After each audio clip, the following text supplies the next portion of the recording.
जय हिंद दोस्तों। आज हम सीखेंगे रासायनिक समीकरण पहचानने का ट्रिक। याद रखिएगा, ये पेपर में आपका 5 नंबर का आता है। ये बहुत महत्वपूर्ण है। आइए हम शुरू करते हैं। याद रखिएगा, पेपर में आपका क्या क्या पूछ सकता है। आपसे पूछ सकता है, समीकरण देके पूछेगा कौन सी ये अभिक्रिया है, या तो आप कह देगा रासायनिक समीकरण को आप संतुलित कीजिए, या तो कह देगा आपको रासायनिक समीकरण को आप ज्ञान वर्धक बनाइए। 3 चीज़ें आपसे पूछ सकता है। इसमें से याद रखिएगा, आप पहचानेंगे कैसे कौन सी रासायनिक अभिक्रिया है। आप पहचानने का याद रखिएगा क्या है, इसकी पहचानने का क्या ट्रिक है सभी का। अगर मान लीजिए पहली अभिक्रिया, अगर मान लीजिए आपके पास संयोजन अभिक्रिया होगी, अगर वो कौन सी अभिक्रिया हो, संयोजन अभिक्रिया हो, अगर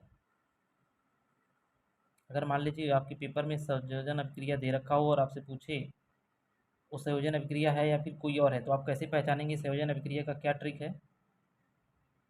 याद रखिएगा, इसका जो ट्रिक है, इसमें याद रखिए होता क्या, अभिक्रिया में दो छोटे छोटे जो अभिकारक होते हैं वो जुड़कर एक भारी अभिकारक का निर्माण करेंगे। सीधा याद रखिएगा, आपके अगर छोटे छोटे अभिकारक दिखें और छोटे अभिकारक मिलकर अगर आपकी भारी अभिकारक का उत्पाद का अगर निर्माण करें, भारी उत्पाद, याद रखिए कैसा उत्पाद होना चाहिए, भारी उत्पाद।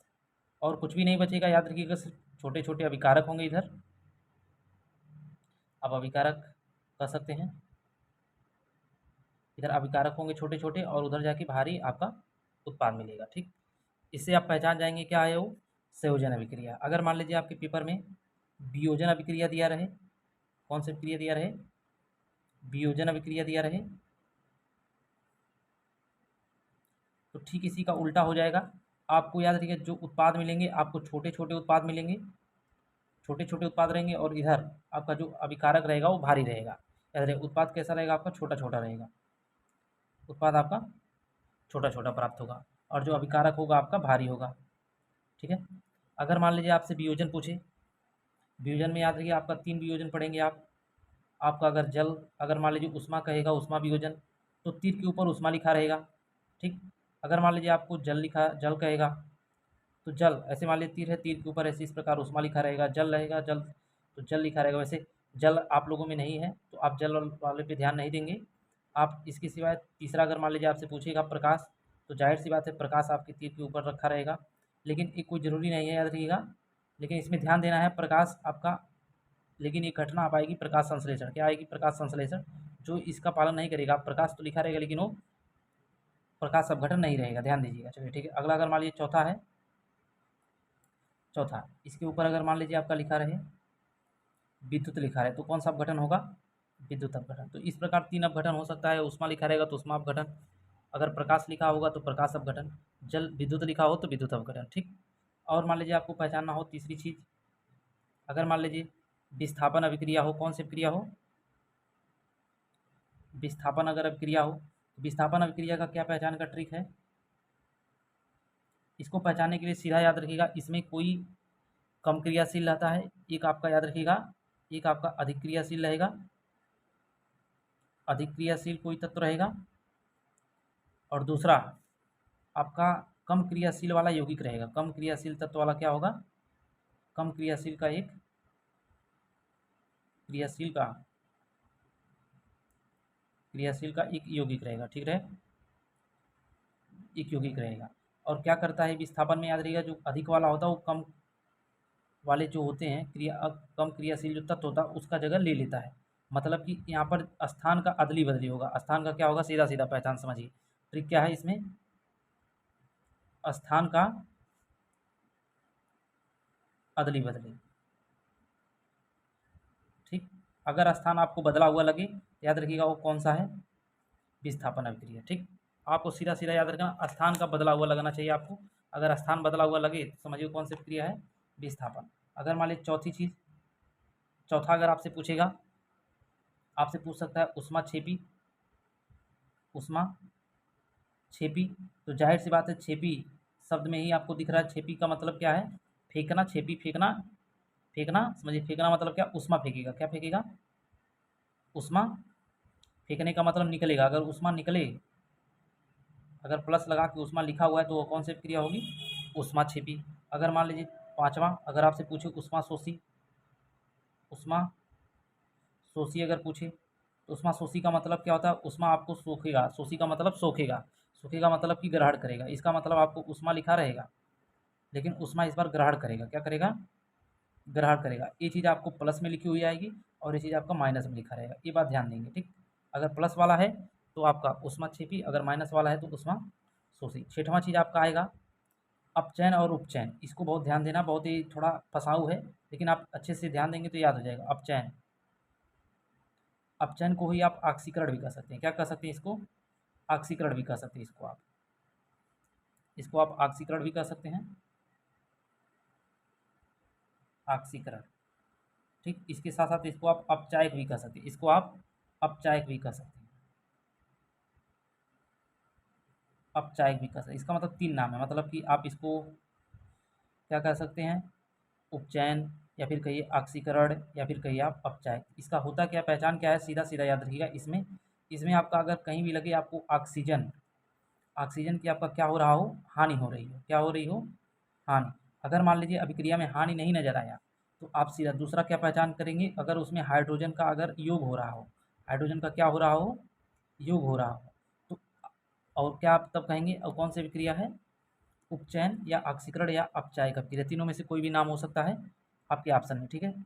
सातवां क्या है, इसी का उल्टा होता है, याद रखिएगा, उसको कहते हैं आपका, याद रखिएगा, उपचयन हो गया है, इसके बाद बाकी है अपचयन। अपचयन, देखिएगा गलती ना करिएगा, बहुत ध्यान से देखिएगा, इसमें बहुत डाउट होता है। यहाँ पर देखिए अपचायक लिखा है और यहाँ पर लिखा है अपच शब्द खाली लिखा है, चा नहीं लिखा है, अपच शब्द लिखा है। अपचायक, और इसी को कहते हैं ऑक्सीकारक। क्या कहते हैं? ऑक्सी कारक, इसी को कहते हैं ऑक्सी कारक भी कहते हैं, ये भी ध्यान दीजिएगा। अगर मान लीजिए आपके पास ये शब्द रहे या फिर ऑक्सी कारक शब्द रहे, इसको कैसे पहचानेंगे क्या है, तो सीधा सीधा आप याद रखिए, अगर आपके पास ऑक्सीजन का, इसका ऑक्सीजन का अगर योग हो, क्या हो, योग हो, तभी आप कहेंगे अपचयन है या फिर ऑक्सीकारक है। मान लीजिए अगर ऑक्सीजन का योग नहीं हो रहा तो दूसरा कैसे पहचानेंगे, तो आप इसमें पहचानेंगे अगर हाइड्रोजन की क्या हो, कमी हो, क्या हो, कमी हो, तब भी आप कहेंगे कौन सी अभिक्रिया है, अपचायक या ऑक्सीकारक। अगर मान लीजिए ये दोनों से आप फेल हो जा रहे हैं तो अंतिम आप ब्रह्मास्त्र प्रयोग करेंगे। अगर मान लीजिए इलेक्ट्रॉनों का, क्या चीज़, इलेक्ट्रॉनों का, ध्यान दीजिएगा, अगर इलेक्ट्रॉन आपके क्या किए जाए, इस वाले में याद रखिएगा, अगर उपचयन हो रहा है, उपचयन अभिक्रिया है, तो याद रखिएगा इसमें इलेक्ट्रॉनों का त्याग किया जाएगा। क्या किया जाएगा? उपचयन में त्याग किया जाएगा। अगर मान लीजिए अपचयन है तो इसमें इलेक्ट्रॉनों का ग्रहण किया जाएगा। ये अंतिम ब्रह्मास्त्र है, आप दोनों से अगर हार जाएंगे तब, ठीक है, अंतिम बार इसको प्रयोग करेंगे, ठीक। एक आठवां पूछ सकता है, उसका नाम है रिडॉक्स अभिक्रिया। कौन सी क्रिया? रिडॉक्स अभिक्रिया, रिडॉक्स अभिक्रिया। अगर मान लीजिए आपसे पूछे रिडॉक्स अभिक्रिया क्या है, तो आपको जहाँ दोनों घटनाएं घटती दिखें, मतलब कि इसमें दोनों हों, आपको मान लीजिए घटना घटती दिखी, आपको ऑक्सीकरण भी दिखा, और मतलब कि आपको दोनों, आपको उपचयन, उपचयन का मतलब है, सॉरी, उपचयन का मतलब है ऑक्सीकरण, और साथ में आपका अपचयन, अपचयन, अगर दोनों घटनाएं अगर किसी एक ही अभिक्रिया में हो रही तो वो अभिक्रिया क्या कहलाएगी, तब आपकी रिडॉक्स अभिक्रिया। ये भी बहुत इंपॉर्टेंट है। टोटल मतलब कि आपकी परीक्षा में 8 अभिक्रिया पूछता है। रिडॉक्स अभिक्रिया पहचान क्या है, उपचयन अपचयन दोनों साथ होगा। अपचयन, इसमें क्या होगा, योग होगा ऑक्सीजन का, हाइड्रोजन की कमी होगी, इलेक्ट्रॉन ग्रहण करेगा, ठीक है। अगला है उपचयन या ऑक्सीकरण कहते हैं, ऑक्सीजन की कमी होगी, हाइड्रोजन का योग होगा, इलेक्ट्रॉन त्यागेगा, ऊष्मा छिपी और ऊष्मा शोषी। काफ़ी सरल है, तो आपको पता ही है। विस्थापन अभिक्रिया आपको याद रहेगा, स्थानों का अदली बदली होगी सीधे। अगर दोनों लोग स्थानीय अदल बदल करें, दोनों मतलब जितने भी रहेंगे, अगर दोनों का स्थान अदल बदल चेंज हो जाए तो द्विविस्थापन। अगर केवल एक का स्थान चेंज हो रहा है तो एक विस्थापन, ठीक है, एकल विस्थापन कहते हैं उसको, ठीक है, नहीं तो द्विविस्थापन कहेंगे आप, ठीक। इधर देखिए वियोजन होगा, टूटेगा, तो इसमें आपका याद रहे जल रहेगा तो जल का, वैसे जल आपका है नहीं, उष्मा रहेगा तो उष्मा का, प्रकाश है प्रकाश, तो विद्युत है विद्युत। संयोजन में संयोजन करेंगे। चलिए हम कुछ महत्वपूर्ण एग्जाम्पल हमने लिखा है, आइए उन एग्जाम्पलों को प्रैक्टिस किया जाए। देखिए अगर मान लीजिए आपसे कहे Ca, फिर उसके बाद सल्फर, मान लीजिए कार्बन है और सल्फर भी बनाएगा कार्बन डाइसल्फाइड, तो इससे आपको क्या है, यहाँ देखिए आपको लिखा है माइनस, माइनस क्या लिखा आपका, माइनस 20,000 कैलोरी। आपको पता है कौन सी ऊष्मा है, कौन सी है, इन ऊष्मा यहाँ पर जरूरत है, इसका मतलब ये अभिक्रिया कौन सी है, ऊष्मा शोषी अभिक्रिया है, ठीक। अगर मान लीजिए आपको कहता है ज्ञानवर्धक बनाइए, तो आपको मालूम है कार्बन भी ठोस होता है तो इसके लिए यस लगा देंगे, सल्फर भी ठोस होता है इसके लिए भी यस लगा देंगे, और कार्बन डाइसल्फाइड ये भी आपका ठोस होता है इसके लिए भी यस लगा गए। संतुलित की बात करेगा तो संतुलित भी कर सकते हैं। देखिए कार्बन 1 है, यहाँ भी कार्बन 1 है, सल्फर यहाँ 1 है, यहाँ सल्फर 2 है, तो आप संतुलित करिए। सल्फर इसको 2 बनाएंगे तो यहाँ जो 2 लिख दीजिए, ये आपका क्या हो गया, सल्फर 2 हो गया। इसी प्रकार यहाँ करेंगे, देखिए कार्बन मोनोऑक्साइड और क्लोरीन है, यहाँ आपका देखिए ये आपका क्या हो रहा है, देखिए सीधा सीधा आपको दिख रहा है, ये 2 थे आपस में जुड़कर एक भारी यौगिक बनाए, तो इसका मतलब ये कौन सा है, संयोजन अभिक्रिया है। कौन सी अभिक्रिया है, संयोजन अभिक्रिया है। पहचानने में अब आपको बहुत आसानी हो जाएगी, क्योंकि आपको हमने ट्रिक बता दिया है, आप आराम से इसको कर सकते हैं। चलिए आगे देखिए, अगला की बात करें, देखिए लिखा है CuSO4 Fe और FeSO4। देखिए इसमें स्थान अदली बदली हो गया, मतलब ये 2 लोग थे, एक छोड़कर इसके साथ चला आया, ठीक है, एक छोड़ इसके साथ चलाया, तो देखिए आपको साफ दिख रहा है, ये इसके साथ सीधा सीधा, आप याद रखिए कुछ भी मत करिएगा। देखिए समझिए, एक लड़का है और इसके साथ एक लड़की है, दोनों बहुत खुश थे आपस में, लेकिन जो ही आपने एक लड़का और आ गया नया, क्या था, ये लड़का बहुत क्रियाशील था, मतलब कि काम करने में बहुत फास्ट था। लड़की जब देखी इसको तो वो उसके साथ शिफ्ट हो गई, मतलब जो ही आपको शिफ्ट होने का मतलब कि जगह अदला बदली हो, तो वो कौन सी अभिक्रिया होता है, विस्थापन अभिक्रिया। कौन सी अभिक्रिया, विस्थापन। अगर पूछे उसमें एकल विस्थापन या द्विविस्थापन, आपको दिख रहा है एक खाली बदला है, इसका मतलब है एकल विस्थापन। अगर पूछ भी ले, एकल विस्थापन है। कौन सा विस्थापन है, एकल विस्थापन। चलिए दूसरे की देखें, N2 और O2 और NO बनेगा और माइनस का 45 कैलोरी लिखा है, तो आप सीधा सीधा माइनस जहाँ लिखा रहता है उष्मा, उष्मा शोषी अभिक्रिया। चलिए अगले की बात करें, CaO प्लस H2O, यहाँ बनेगा CaOH का होल ट्वाइस प्लस उष्मा। चलिए यहाँ पर प्लस उष्मा, तो इसको आप कमेंट करिएगा, ये 5वें वाले का क्या है, ये तो बहुत आसान है। चलिए अगला आ जाए प्रकाश अपघटन का। देखिए CO2 कार्बन डाइऑक्साइड जल और प्रकाश और क्लोरोफिल चाहिए, तो इससे बनेगा ग्लूकोज, जल और ऑक्सीजन निकलेगा। याद रखिएगा, ये जो अभिक्रिया होती है प्रकाश संश्लेषण कहलाती है, और ये जो अभिक्रिया होती है ये उष्मा शोषी अभिक्रिया होती है, उष्मा शोषी अभिक्रिया होती है। हम लोग जो शोषण करते हैं वो उष्मा क्षेपी अभिक्रिया होती है, ठीक है। आगे देखिए मैग्नीज प्लस ऑक्सीजन, इसको भी एकदम आराम से आप कर सकते हैं। देखिए क्या हुआ है, ये 2 छोटे छोटे थे, भारी हो गए, इसका मतलब ये कौन सा है, संयोजन अभिक्रिया है, संयोजन अभिक्रिया है, ठीक। अगला जाइए, दूसरा भी बहुत महत्वपूर्ण है, देखिए साफ साफ लिखा है आपका है, यह है एथिल एल्कोहल। एथिल एल्कोहल को जब वायु की उपस्थिति में क्रिया कराया गया तो कार्बन डाइऑक्साइड, जल और उष्मा। आप इसको भी कमेंट में कमेंट करिएगा क्या है इसका आंसर, 8वें नंबर का भी, ठीक है। इधर देखिए कैल्शियम कार्बोनेट प्लस उष्मा और CaO और कार्बन डाइऑक्साइड, देखिए क्या हुआ, ये आपका टूटा है और किसकी उपस्थिति में, उष्मा की थी। इसका मतलब कौन सा अपघटन है, उष्मा अपघटन है। कौन सा अपघटन है, उष्मा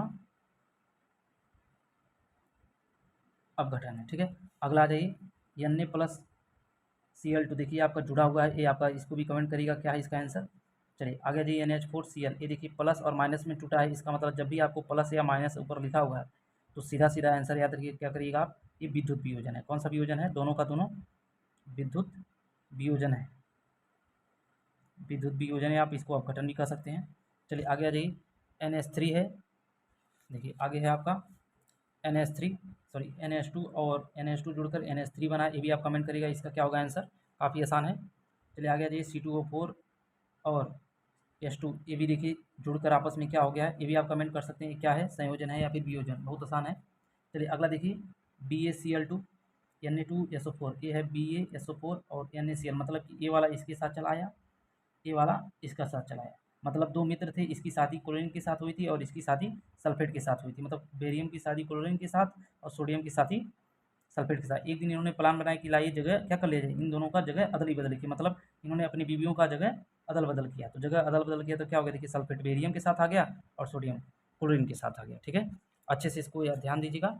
अगले की बात करें, अगर हम आगे की बात करें, देखिए ध्यान से, आगे आपका जो बचा है बहुत इंपॉर्टेंट ये भी है, आगे आपका Cu और O2। अब देखिए यहाँ पर क्या हुआ है, O2 2 था, यहाँ पर क्या है, ऑक्सीजन 1 है। अगर आपसे पूछे कौन सी अभिक्रिया है, यहाँ ऑक्सीजन की क्या हुई है, कमी हुई है। जहाँ पर ऑक्सीजन की कमी हुई होगी तो वहाँ पर क्या कहेंगे आप, कौन सी अभिक्रिया है, ऑक्सीकरण, या फिर कहेंगे आप अपचायक, या फिर उपचयन भी इसको कह सकते हैं, ठीक है।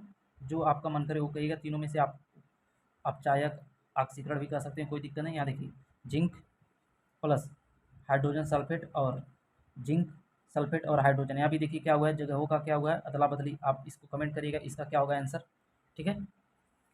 चलिए आगे बात करें, यहाँ देखिए H2O है और विद्युत है, तो आपको मालूम है ये टूटा हुआ है, तो किसके रूप में टूटा है आपको मालूम है, तो आप इसको कमेंट कर सकते हैं आराम से, ठीक है। सारे उदाहरण आप लोग लिख लीजिएगा, पेपर में कोई भी उदाहरण पूछा जा सकता है, ये सब के सब पूछे हुए प्रश्न हैं, मोस्ट इंपॉर्टेंट प्रश्न है। चलिए 2 और हैं, देखिए 19 और 20 नंबर क्या है, क्यूप्रस ऑक्साइड प्लस हाइड्रोजन, इनको जब आपस में क्रिया कराएंगे तो क्या बनेगा, देखिए Cu होगा, और Cu के साथ में क्या बनेगा आपका जल। इसमें आपको दिख रहा है ऑक्सीजन का, देखिए यहाँ पर क्या हुआ है, Cu है, यहाँ पर भी देखिए ऑक्सीजन है, एक ऑक्सीजन है, कोई बात नहीं, ठीक है। हाइड्रोजन देखिए यहाँ पर 2 है, यहाँ भी हाइड्रोजन 2 है, यहाँ पर लेकिन क्या हुआ है, यहाँ Cu था, CO था, ऑक्सीजन इसके साथ था, लेकिन ऑक्सीजन इसके साथ अब यहाँ नहीं रहा।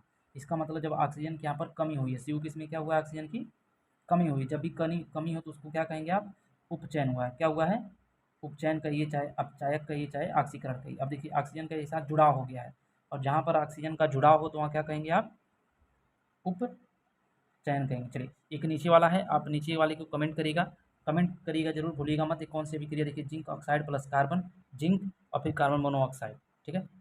पीछे के जिन लोगों ने वीडियो नहीं देखा है, पीछे की वीडियो सभी देख लें, क्योंकि पीछे का वीडियो अगर देख लेंगे तो ये आप करना बहुत आसान हो जाएगा, ठीक है। दोस्तों चैनल को सब्सक्राइब करिए और वीडियो को लाइक करिए। धन्यवाद।